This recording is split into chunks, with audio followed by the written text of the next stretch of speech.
Bonjour les enfants, bonjour à tous, j'espère que vous allez bien. Aujourd'hui, nous sommes le mercredi de Parashat Vayakel.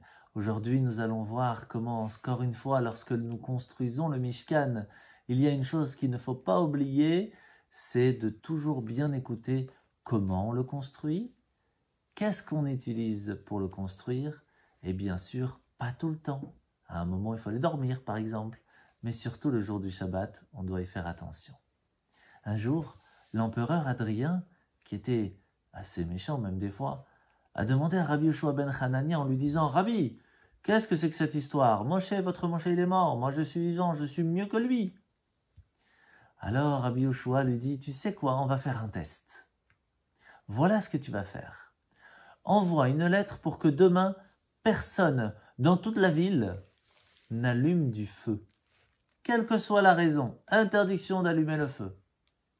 Est-ce que tout le monde va t'écouter? Mais bien sûr, je suis le roi.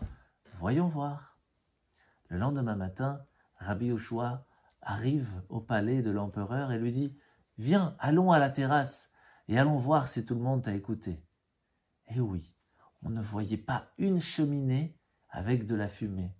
Et pourtant, à un moment, un peu de feu commença à monter sur la cheminée. Et alors Rabbi Yoshua lui dit « Tu vois, quelqu'un ne t'a pas écouté ?» Tout de suite, il était énervé, il envoie les soldats qui reviennent et lui disent « C'est votre sénateur, c'est le ministre. » Sa femme était très malade, il lui fallait un petit peu d'eau chaude, alors il a mis juste un petit peu de feu. Alors Rabbi Yoshua lui dit « Tu vois, Moshe il est peut-être mort, mais tout ce qu'il nous a transmis, que le Shabbat, on ne peut pas travailler, on ne peut pas allumer le feu, on ne peut pas allumer la lumière. Eh bien ça s'est gardé depuis 3000 ans. Et toi, même une seule fois, tu n'arrives pas. » Alors que nous, le peuple juif, on garde le Shabbat. C'est un des signes qui nous rappelle que nous sommes juifs. Et c'est pour cela que le jour du Shabbat, il faut vraiment, vraiment faire attention. Bonne journée.